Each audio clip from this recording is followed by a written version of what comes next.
Hot dust, merciless sun, cemetery silence. On the plain of Cannae, the ground drank the blood of tens of thousands, while Roman standards lay torn like broken promises. Crushed helmets, ownerless gladii, sandals nailed into the earth. And above all, a heavy silence that not even the crows dared break. Rome came with numbers, bronze and wrath. It left with emptiness, shock and mourning. This was not just a disaster.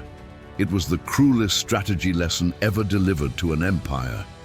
In the next few minutes, you will discover why Rome lost before the first clash of shields, how a curved arc swallowed 8 legions, how wind, dust, and density became weapons, and why courage alone digs graves.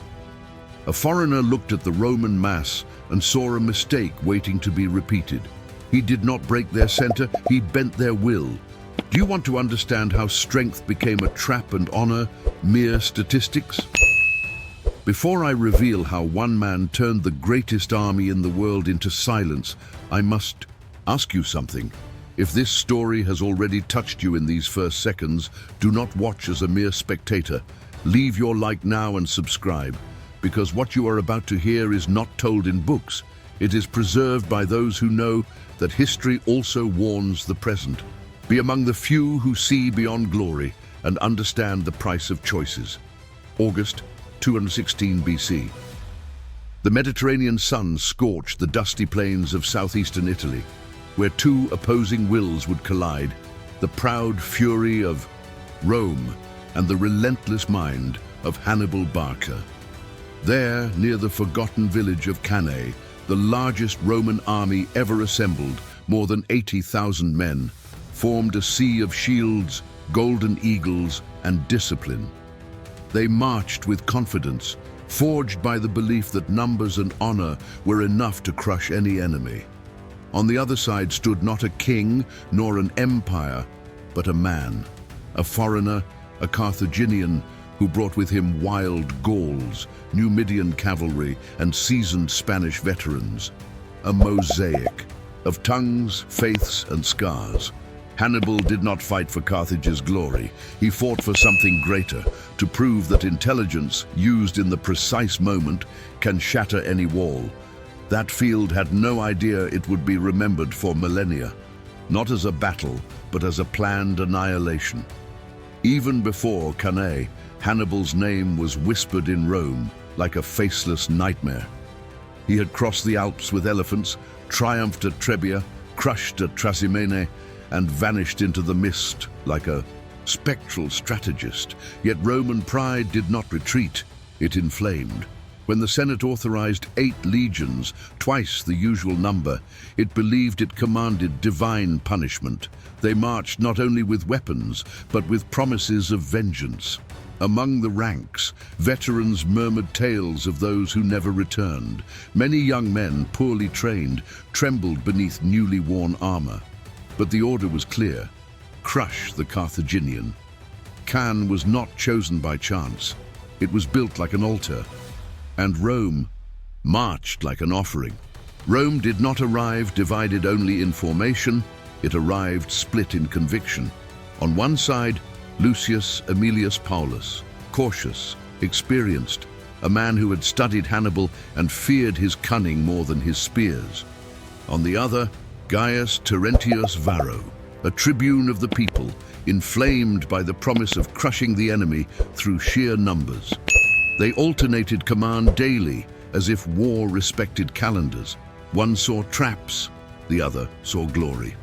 From atop his hill, Hannibal observed not soldiers, but egos. He knew he did not need to defeat 2 generals, only let one ignore the other. Varro saw the plain as open ground for honor. Paulus saw wind, dust, and the eerie calm of the enemy.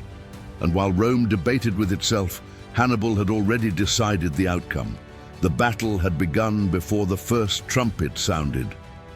To Roman eyes, Hannibal appeared static, almost passive. But every position, every step, every silence was a piece in a hidden chessboard. He offered.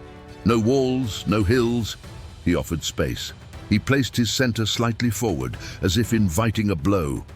He set Gauls and Spaniards at the front, not to win, but to yield. On the flanks, he hid his African veterans, still as statues, ready to strike sideways when the enemy plunged too deep. And above all, he chose the wind. The libetio, dry and scorching, would hurl dust into Roman eyes as they advanced. Cannae was not a field, it was a funnel, a lure. Varro's signal thundered, "Advance." The greatest army Rome had ever fielded marched like a moving wall. Shields locked, swords raised, 80,000 voices roaring for vengeance.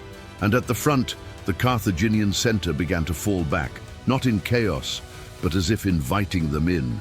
The curved formation slowly gave way, forming an invisible arc. The Romans, believing in the breakthrough, pushed with all fury. They did not know. They were not breaking the enemy. They were entering him. Dust rose like a shroud, blinding the ranks. Orders vanished. The mass tightened, crushed by its own size. The front advanced, the flanks could not see.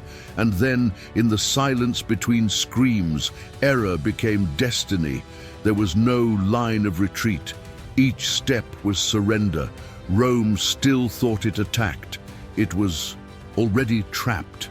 When the Romans drove into the enemy center, believing they pushed for victory, the real movement began.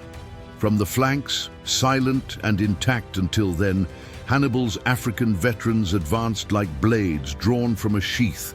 Tall shields, long spears, frozen discipline. They did not attack, they closed. While the center still yielded, the Carthaginian flanks sealed the Roman formation into a caged beast. Density, once Rome's strength, became its poison. They could not turn. Shields nor lift swords. Men crushed men, orders drowned in panic, and then from behind, the Numidian cavalry returned, sealing the living wall. Rome, which came as a fortress, now spun as a whirlpool of terror. This was not a battle. It was a harvest.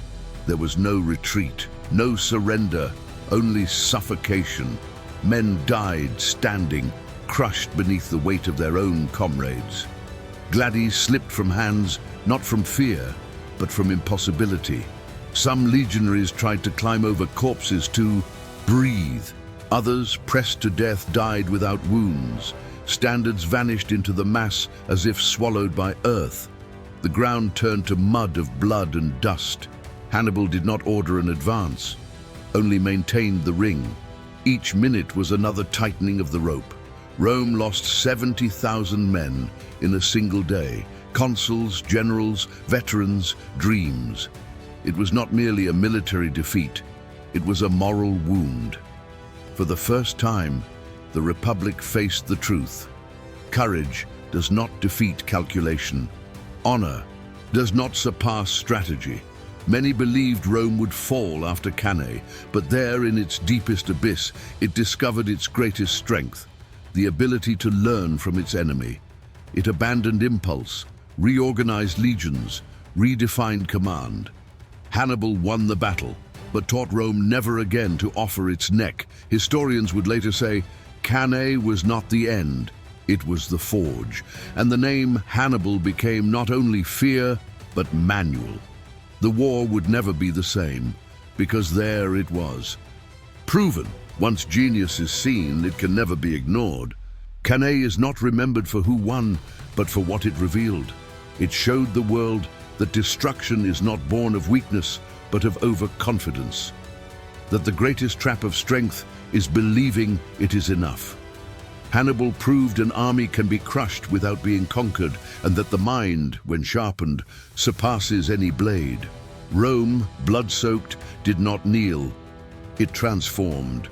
From that massacre onward, it would cease fighting for pride and fight for survival. That is why Cannae echoes to this day, not as a military chronicle, but as a human mirror.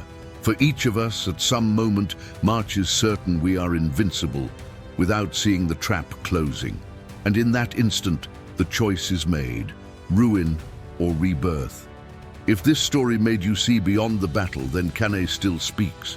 If it showed you that even empires bleed and that the greatest defeats hide the seeds of rebirth, then do not keep it to yourself. Give back this knowledge. Leave your like and subscribe. Here, every battle told is not just past, it is a mirror for those who fight today. Your interaction is the fuel that allows stories like this to continue, not just to entertain, but to transform.